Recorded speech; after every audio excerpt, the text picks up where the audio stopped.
If you don't like boring lectures but still want to ace cryptography, then you're in the right place. Welcome to Basic Cryptography Concepts, your one-stop channel for cracking the code on all things cryptographic.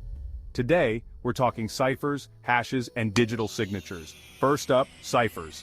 Think of them as secret languages. Ever passed a note in class using a code only your friends understood? That's a cipher. From Caesar ciphers to modern-day block ciphers, we've got you covered. Next, hash functions. Imagine taking a huge novel and creating a unique fingerprint for it. That's what a hash does. Summarizes data into a unique, fixed-size string. Digital signatures? They're like the cryptographic equivalent of signing your name on a document, ensuring the message comes from you and hasn't been altered. And here's the best part.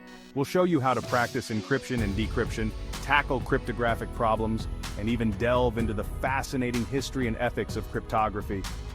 Ready to become a crypto pro? Hit that subscribe button and let's get started.